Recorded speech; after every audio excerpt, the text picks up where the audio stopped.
everybody, Lisa Pezik here. Happy Sunday. Coming at you live because something just hit me today that I needed to make this video for you. Talking about when crap hits the fan. Yesterday was such an interesting day. I had like the worst allergy attack ever.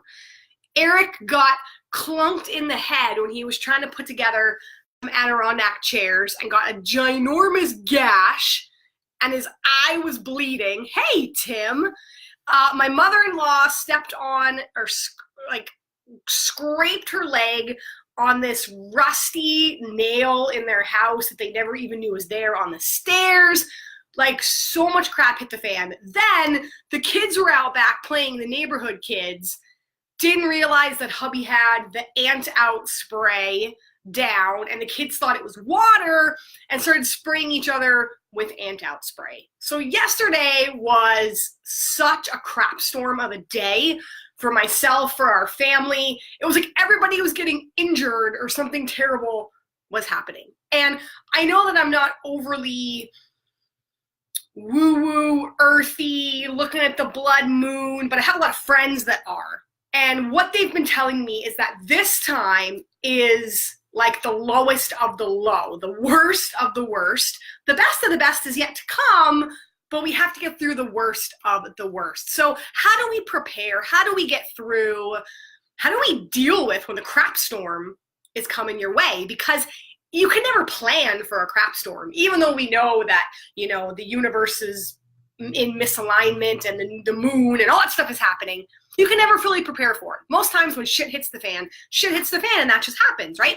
So I think we're always taught to put on our positive pants, and we're always taught to find the silver lining, and we're always taught to find the meaning in the struggle. And I find that really hard sometimes, honestly, because shitty things really happen in this world. People get in accidents, people have cancer, there's death, there's tragedy, and I find a really hard time finding the why or the meaning in that, because I think you'll drive yourself crazy and you'll put yourself in a depression if you're saying, why me, why me, why? What is the message? Why did this happen? Sometimes there just isn't a why.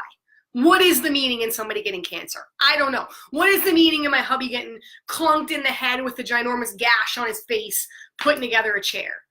I don't know what that meaning is. I think what we need to do is ride the wave, is feel the crap and acknowledge that this is really shitty. Like, I have no problem saying yesterday was a totally shitty day. You know, I think when people tell us these bad things happen to them, we want to come back and say, but you're strong and you'll beat this and you'll fight your way through it.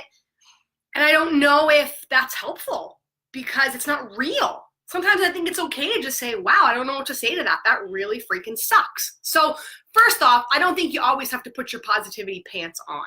I think that it's okay to feel anger and sadness and frustration and overwhelm or whatever it is that you're feeling. I think it's okay to acknowledge that and to feel that.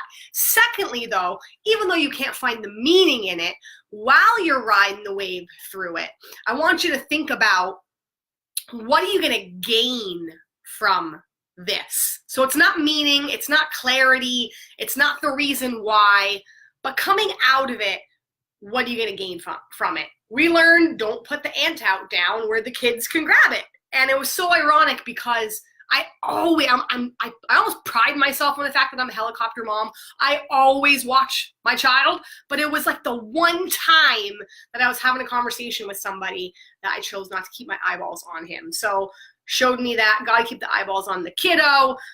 Eric getting clunked in the head. It was like 9 o'clock at night after a very long day. We were very busy working in the garden.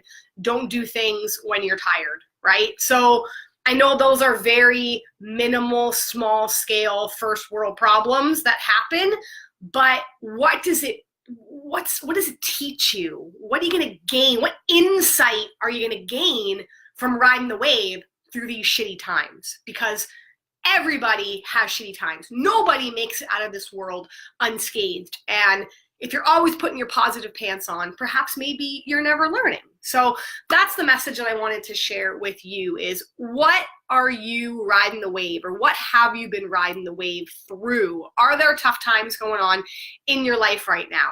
Acknowledge that.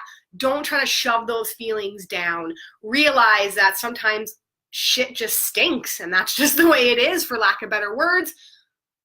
But the positive stuff is coming. You are going to gain something. When you're at the low of the low, the high of the high is coming. And what is that high of the high that's coming for you? Let's start visualizing that and focusing on that. Hubby and I started thinking about those beautiful chairs we could sit on, which are now nicely assembled after this morning, and we can enjoy a little bit of Muskoka Zen, out by where we are. So think about that positive. I promise. Don't ask me any questions about the new moon and alignment and all of that. I promise I'm not your person for that. You can read up on that yourself, but ride the wave and know the good things are coming. All right, guys. Hey, Tim, thanks for tuning in. I guess that's my message for you. I just felt like I needed to share that message with you today. All right, guys. See you again next time.